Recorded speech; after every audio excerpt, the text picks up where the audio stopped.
ನೋಡಿ, ಕಾಂಗ್ರೆಸ್ಸು ದ್ವೇಷ ರಾಜಕಾರಣ ಮಾಡ್ತಿದ್ದಾರೆ. ಮೂಡಾದಲ್ಲಿ ನೀವೇ ಸ್ವಯಂ ಕ್ಲೀನ್ ಚಿಟ್ ತಗೊಂಡ್ರಿ. 60% ಗುತ್ತಿಗೆದಾರರು ಹೇಳ್ತಾರೆ, ಪರ್ಸೆಂಟೇಜ್ ಕೇಳ್ತಾರೆ ಅಂತ ಹೇಳ್ತಾರೆ. ಇದು ಪರ್ಸೆಂಟೇಜ್ ಸರ್ಕಾರ, ದ್ವೇಷ ರಾಜಕಾರಣ. ಇಂದು ವಿರೋಧಿ ಸರ್ಕಾರ. ಹಿರೇಮಠ ವಿದ್ಯಾರ್ಥಿನಿ ಕೊಲೆ ಆಯಿತು ಮೊನ್ನೆ, ನೇಹ ಹಿರೇಮಠ ಮೊನ್ನೆ, ಸ್ವಾತಿ ಪಾಪ 22-23 ವರ್ಷ ಬ್ಯಾಡಿಗೆ ಹೆಣ್ಮಗಳು, ರಕ್ಷಣೆ ಮಾಡೋಕ್ಕಾಗಿಲ್ಲ. ಮೈಸೂರಲ್ಲಿ ಪೊಲೀಸ್ ಠಾಣೆ ಧ್ವಂಸ ಮಾಡಿದ್ರು, ಅಂಥವ್ರು ರಕ್ಷಣೆ ಮಾಡ್ತೀರಿ. ನಿಮ್ಮ ಕುರ್ಚಿಗೋಸ್ಕರ ಏನು ಬೇಕಂತ ಮಾಡಕೊಂಡಿದ್ದೀರಿ. 4% ಮೀಸಲಾತಿ ಗುತ್ತಿಗೆಯಲ್ಲಿ, ನಾಚಿಕೆ ಬೇಕಲ್ಲ ನಿಮಗೆ. ಆ ಗುತ್ತಿಗೆಯಲ್ಲಿ ಮೀಸಲಾತಿ ಕೂಡ ಕೊಟ್ಟಿದ್ದೀರಿ.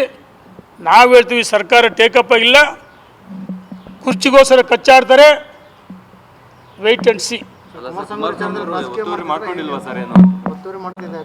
ಈ ಕಾಂಗ್ರೆಸ್ಸಿನ ಮಂತ್ರಿಗಳು ಇತಿಹಾಸ ತೆಗೆದ್ರೆ ಇವರವೆಲ್ಲ ಒತ್ತುವರಿನೇ.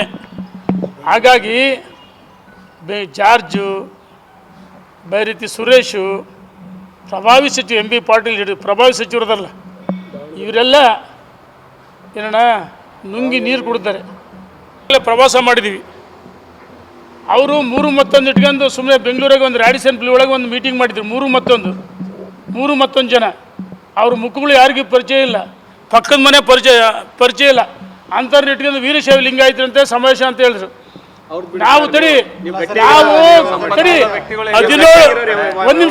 17 ಜಿಲ್ಲೆಗಳಲ್ಲಿ ಮೈಸೂರು ಮೈಸೂರು, ಚಾಮರಾಜನಗರ, ಮಂಡ್ಯ, ರಾಮನಗರ, ಬೆಂಗಳೂರು ಗ್ರಾಮಾಂತರ, ಕೋಲಾರ, ಚಿಕ್ಕಬಳ್ಳಾಪುರ, ಹಾಸನ್, ತುಮಕೂರು, ಚಿತ್ರದುರ್ಗ ಹೇಳ್ತೀನಿ, ದಾವಣಗೆರೆಯಲ್ಲಿ ಚಿತ್ರದುರ್ಗ, ಹಾವೇರಿ, ಚಿಕ್ಕಮಗಳೂರಲ್ಲಿ ಸಭೆ ಆಯಿತು, ಹೊಸಪೇಟೆಯಲ್ಲಿ, ಕೊಪ್ಪಳ, ಬಳ್ಳಾರಿ, 17 ಜಿಲ್ಲೆಗಳ ಸಭೆಗಳನ್ನು ಮಾಡಿದ್ವಿ. ಎಲ್ಲೋದ್ರೂ 1,500-2,000 ಜನ ಮುಖಂಡರು ಸೇರಿದ್ದಾರೆ.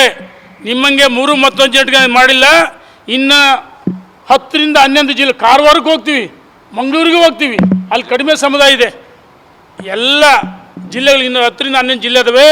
ಪ್ರವಾಸ ಮಾಡಿ ದಾವಣಗೆರೆಯಲ್ಲಿ ಸೂರ್ಯಚಂದ್ರ ಎಷ್ಟು ಸತ್ಯನೋ, ನಾನು ಯಾವತ್ತೂ ಸುಳ್ಳು ಹೇಳ್ತಕ್ಕಂಥ ವ್ಯಕ್ತಿ ಅಲ್ಲ, ಬ್ಲ್ಯಾಕ್ ಮೇಲ್ ಮಾಡೋ ವ್ಯಕ್ತಿ ಅಲ್ಲ.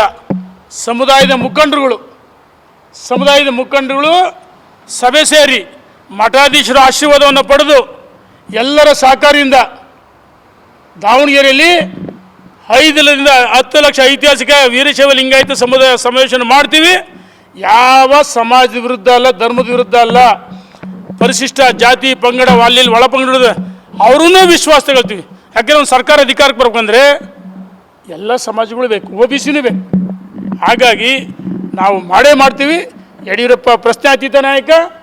ಯಾರೋ ಬೊಗಳ್ತಾವಂದರೆ ಹುಚ್ಚು ನಾಯಿಗಳಲ್ಲಿ ನಿಯತ್ತಿ ನಾಯಿಗಳು ಇವು ಹುಚ್ಚು ನಾಯಿದು ಬಗಳುತ್ತೆ. Thank you. ಅಣ್ಣ, ಒಬ್ಬನೇ ಮಾಡಿದರೆ ಸ್ವಯಂ ಘೋಷಿತ ನಾಯಕನಾಗಿದ್ದೀನಿ. ನಾನು ಸ್ವಯಂ ಘೋಷಿತ ನಾಯಕನಲ್ಲ. 100 ಜನ ಮುಖಂಡರುಗಳು ಈ ಎಲ್ಲ ಜಿಲ್ಲೆಗಳಲ್ಲಿ ಸಭೆಗಳು ಮಾಡೋಕ್ಕೆ ಅವರವರ ದಾನಿಗಳು ಸಭೆಗಳು ಮಾಡಿದರೆ ಅವ್ರ ಸ್ವಂತ ಖರ್ಚಿನಿಂದ ಎಲ್ಲ ಕಡೆ ಆಗಿದ್ದಾವೆ. ಹಾಗಾಗಿ ಎಲ್ಲರನ್ನು ವಿಶ್ವಾಸ ತೆಗೆದುಕೊಂಡು ಮಠಾಧೀಶರು ದಿನಾಂಕ ನಿಗದಿ ಮಾಡಿ ಅದ್ಭುತವಾದ ಐತಿಹಾಸಿಕ ಕಾರ್ಯಕ್ರಮನ ನಾ ಭೂತ ನಾ ಭವಿಷ್ಯತ್ ಅಂತ ಕಾರ್ಯಕ್ರಮ ಮಾಡ್ತೀವಿ. ಧನ್ಯವಾದ.